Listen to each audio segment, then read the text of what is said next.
Assalamualaikum warahmatullahi wabarakatuh.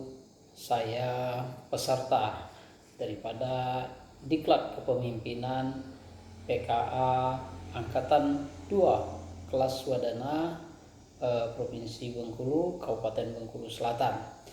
Dalam hal ini saya akan berbagi pengalaman tentang pelaksanaan daripada aksi perubahan.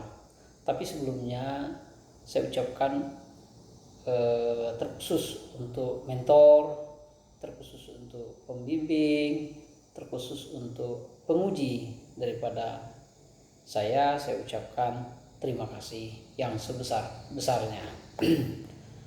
Pertama-tama dalam pelaksanaan pengalaman saya di dalam melaksanakan tugas di Dinsos, kebetulan saya dipercaya sebagai Sekretaris Dinas Sosial Kabupaten Bengkulu Selatan sekaligus merangkap PLT Kepala Dinas Sosial Kabupaten Bengkulu Selatan. Adapun langkah-langkah saya dalam pelaksanaan daripada aksi perubahan di Dinas Sosial Kabupaten Bengkulu Selatan tentang bagaimana kearsipan dilaksanakan di Kabupaten Bengkulu Selatan. Saya akan cerita sebelum kami lakukan suatu aksi perubahan.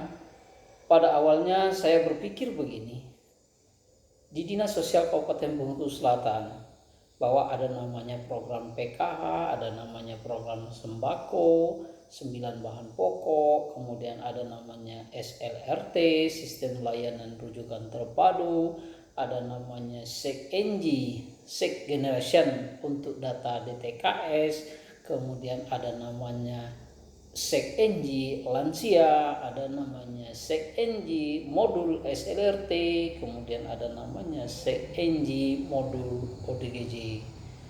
Pada kesempatan ini, bahwa ketika saya jumpai di Dinas Sosial Kabupaten Bengkulu Selatan, dokumen-dokumen persyaratan yang dipersyaratkan untuk kegiatan yang saya jelaskan tadi, masyarakat itu dibebani oleh yang namanya dokumen.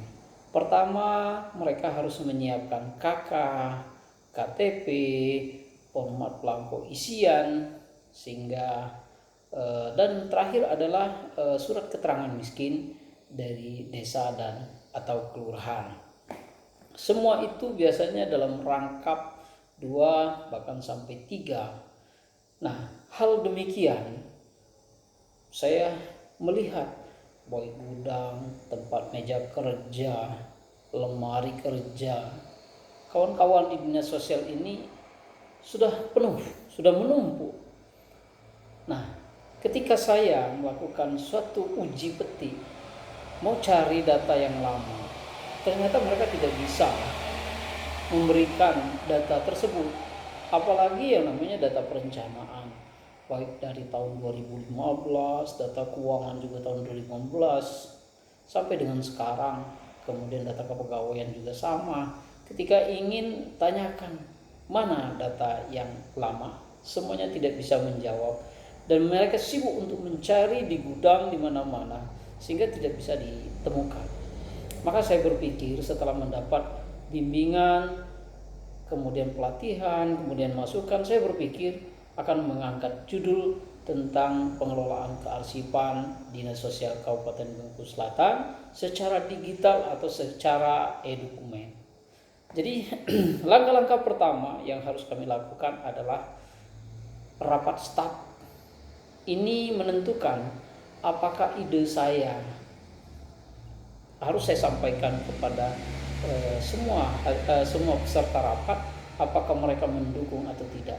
Di mana yang hadir pada saat itu adalah seluruh eselon 3, kepala bidang, kemudian kasubag, staf, dan relawan, perwakilan daripada relawan.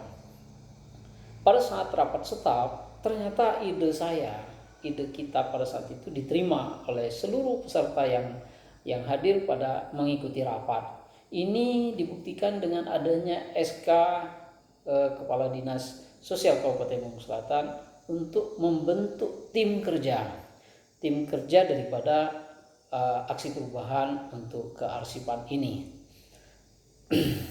Kemudian tim kerja melakukan pertemuan lanjutan untuk mendengarkan pendapat dari kita, bagaimana sistem kerjanya, bagaimana cara pelaksanaannya. Caranya pertama saya sangat-sangat simpel sekali, karena kita sudah terhubung dengan fasilitas yang ada di Kabupaten Bengkulu Selatan, baik dari tingkat bawah maupun sampai ke dinas sosial. Tingkat bawah yang saya maksud adalah di desa dan kelurahan. Kenapa saya bilang alatnya mendukung? Di sana sudah tersedia alat printer, laptop, dan scannernya. Printer dalam arti kata printer plus ada scannernya. Sehingga hal ini memungkinkan ketika kita bicara tentang pengarsipan, maka memungkinkan sekali mereka melakukan untuk perubahan daripada data tersebut atau dokumen tersebut. Setelah tim kerja semuanya melakukan pekerjaan sesuai dengan apa yang telah kita bagi, sesuai dengan tugas masing-masing. Jadi dari program PKH atau Keluarga Harapan bekerja, kemudian SLT juga bekerja, begitu juga program-program yang lain. Kenapa ini nantinya akan kita gabungkan menjadi sebuah e-dokumen? Ketika anggaran nanti sudah terwujud, maka bisa semuanya nanti melalui HP Android atau laptop, mereka bisa mengakses sendiri. Bahkan untuk mengajukan suatu permasalahan tentang kesejahteraan sosial atau PMKS, permasalahan mengenai sosial, itu bisa kita tangani dengan baik. Jadi Kabupaten Bengkulu Selatan ini memiliki 21.000 masyarakat miskin yang terdata di dalam data DTKS kita. Jadi 21.000 ini sangat-sangat banyak sekali ya. Artinya kalau setiap orang membawa dokumennya, KK, KTP, semuanya itu ya artinya bisa menggunung di dinas sosial. Namun dengan aplikasi yang kita maksud tadi saya contohkan adalah untuk keberhasilan kita. Pertama, misalnya masyarakat ingin mengajukan untuk pengajuan permohonan kursi roda.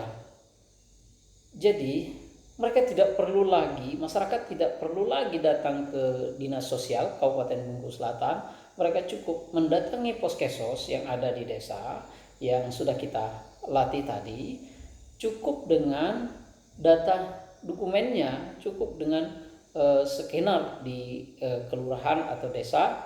Kemudian dari petugas SLRT akan mengirimkan file data itu ke dinas sosial melalui SLRT yang ada di dinas sosial Kabupaten Bengkulu Selatan.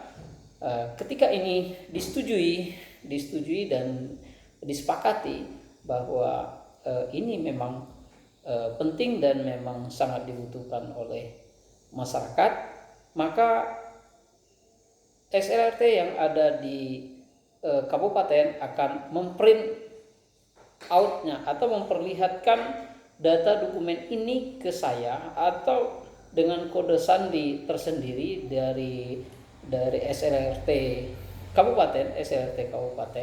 Saya akan menjawab di situ, bahkan saya akan menandatangani langsung, sehingga rekomendasi atau persetujuan ini kami feedback balik ke desa dan kelurahan. Jadi masyarakatnya tidak perlu lagi datang ke dinsos, sehingga dalam kurun waktu beberapa waktu 1 minggu atau 1 bulan, maka kursi roda tersebut bisa kita salurkan.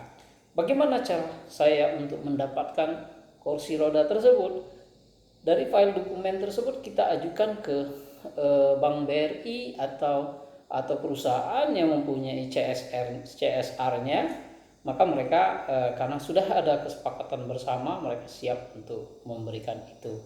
Sehingga hal-hal ini sangat berguna sekali, sangat bermanfaat sekali, dan berapa rentang biaya yang terpangkas dari kegiatan ini. Pertama, masyarakat tidak perlu warawiri lagi, kita suruh ke sini bolak-balik. Jadi manfaatnya sangat besar sekali. Demikian yang dapat saya sampaikan untuk pengalaman pekerjaan saya di Dinas Sosial Kabupaten Bengkulu Selatan dalam rangka kearsipan atau pengarsipan. Mudah-mudahan nanti terwujud dengan dokumen dan anggaran sudah kita usulkan di tahun 2022. Assalamualaikum warahmatullahi wabarakatuh.